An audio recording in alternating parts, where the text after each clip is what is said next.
This is Think Out Loud on OPB. I'm Dave Miller. Over the weekend, the Trump administration attacked Iran, bringing the U.S. into our largest Middle Eastern war in a generation.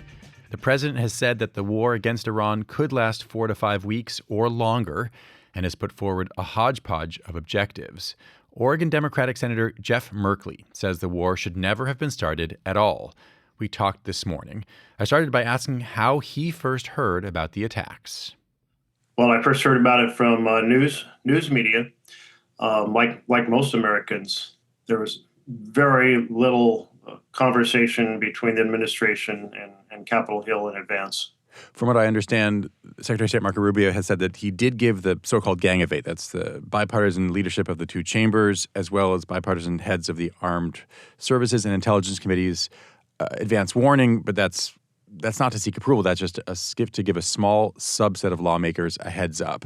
He also gave this as a justification for U.S. military action yesterday. He said this: there absolutely was an imminent threat, and the imminent threat was we knew that if Iran was attacked, and we believed they would be attacked, that they would immediately come after us, and we were not going to sit there and absorb a blow before we responded. So according to this reasoning, Israel was going to attack Iran, and Iran would respond by attacking us. Is that an imminent threat in your mind? Absolutely not. What we know is that Netanyahu had said he wanted to destroy some of the ballistic missiles, the larger ballistic missiles that provided some threat to Israel, and was asking for U.S. permission. Well, the U.S. was certainly in the position to say, hell no, we're not supporting you doing that. We have all kinds of leverage with Israel. But the way that Marco Rubio framed it was we have no influence, and that essentially America was drug into this war by Netanyahu, as if, Netanyahu had led Trump around with a ring through his nose, that we were the subservient a puppet being controlled by the head of Israel. That is an outrageous explanation, totally unacceptable. You've called for a vote on the War Powers Resolution, and in fact, it seems that that's going to happen, it seems, this week in both chambers. Before we get to the details of that, I'm curious, in the bigger picture, what it would take for you to be a yes vote for military authorization, specifically with respect to Iran. What would you need to see or hear to say yes? As a member of Congress, as a member of the Senate, I do give you, the president, the commander-in-chief, congressional authorization to enter into a war. And just to clarify, there are two different types of actions that Congress can take, and one amounts to a stop sign, and that's a resolution like the one we'll vote on this week that says stop what you're doing, War Powers Resolution, and it can be written different ways, but the one we're voting on says, Mr. President, you must terminate this action right now, and you cannot renew it until you have gotten the green light. And the green light is a separate thing called an authorization for the use of military force. Your question pertains to the second. What would it take for me to authorize? Yes. And it would have to be an extraordinary set of circumstances involving an imminent threat to the United States with intelligence that I found enormously persuasive. I do believe that those instances are quite rare in the world. We did see back in the second Iraq conflict that President George W. Bush said, I am going to do this the constitutional way. The constitutional says it needs to be Congress that decides to go to war. So he came to Congress and he said, here's the case on weapons of mass destruction. And there was an extended debate over many, many months, and then a vote in October of 2002. And the president didn't actually take us to war until 2003, but it was done in accordance with the Constitution. This conflict, this war, was not launched in accordance with the Constitution. There was no request for authorization in advance. There was no imminent threat. And the president's own explanation, or his Secretary of State's explanation, that we had to go to war because Israel was going to go to war, doesn't pass muster at all. So recognize not only are these big issues regarding the chaos in the world, the cost in blood. We've already had American service members die. The cost in treasure, which it can be enormous. Certainly less money available for healthcare and housing and education, more national debt, but also the chaos in the world because you don't know once you launch a conflict like this where it's going to end up. The president says, well, it'll be a 5-week exercise. Well, all sorts of events in the world go spin off the anticipated trajectory once a war is underway. So let's turn back to the votes under the War Powers Resolution. Again, this is this 1973 law that says that if a president does start some kind of military action without congressional authorization, the operation has to end within 60 days. And within that time, Congress can vote, as you say, to put up a stop sign. But it seems extremely unlikely that such a vote would pass, I think at this point, either chamber, let alone get to veto-proof levels. There's never been a veto of a War Powers Resolution vote in the last 50 years. So what do you see as the effects of the votes that we're likely to see this week? The most important aspect of this vote is that it puts people on record where they stand, and it creates a debate over the issues.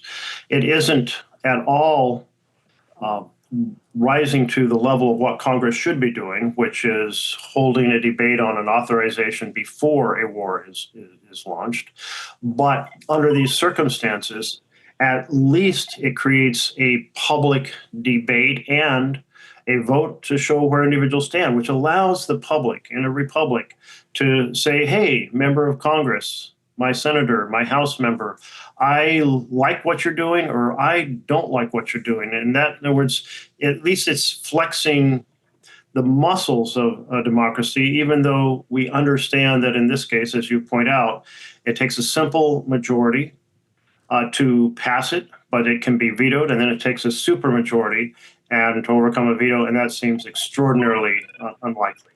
Setting aside the question of justification, which we were talking about earlier, there is a related but I think separate issue of the goals of the war, the end game. And the administration has put forward a variety of objectives to prevent Iran from getting nuclear weapons, to destroy its ballistic missile systems and its navy, to prevent it from supporting proxy groups.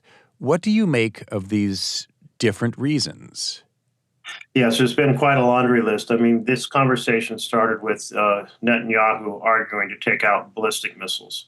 And indeed, that would have been a much more limited strike.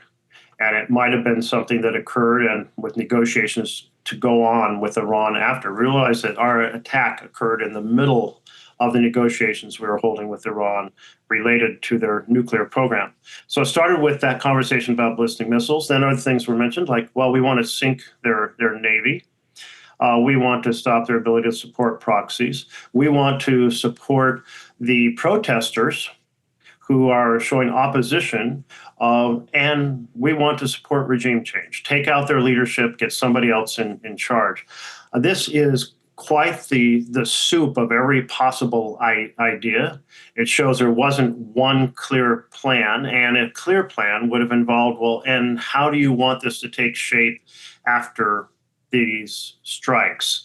Are you planning boots on the ground? Are you planning that there's going to be, we're going to require them to set up some kind of organizing council that doesn't involve the clergy? What is to come? And really what we see now is no ideas from the administration about where this is headed. As Trump did mention that there were 3 people he thought would be reasonable leaders. So maybe we have some idea of people we want to install, but is that really the plan? That's not clear that that's the plan either. In other words, it's very poor planning on the front end, very poor planning on the back end. It's to take such a significant action with so little preparation is vastly troubling. Just briefly, what do you see as the best case and worst case scenarios going forward? The worst case is an extended war with a significant loss of life, significant loss of treasure. Remember, the Afghanistan and the other Iraq wars involved some 7,000 deaths, some 50,000 significant injuries, some $8 trillion in national treasure. Just to be clear, when you're talking about those death injuries, you mean of U.S. service members, let alone yes. Iraqi or Afghanistan. That's right. That's correct. That's just on our side of the equation, and so that's the worst. An extended war with massive losses that leads to chaos going forward. I think it's important to remember that we really had a relationship with Iran as an ally, and some would even characterize it as a friend in the 1950s, until we decided to assassinate their elected prime minister. His name was Mossadegh. That action, in the short term, might have been viewed as successful in the view of kind of folks like John Foster Dulles and so forth. This was Cold War politics. Yes, Cold War politics. We feel like we now have a dictator there. It was called the Shah of Iran. And he was very favorable to the West. And in short term, that might have looked like a victory. But what did it lead to? It led to what is now over 73 years of a highly unproductive relationship with lots of problems for the United States. And so it's just to my point that the aftermath of these types of actions is hard to predict.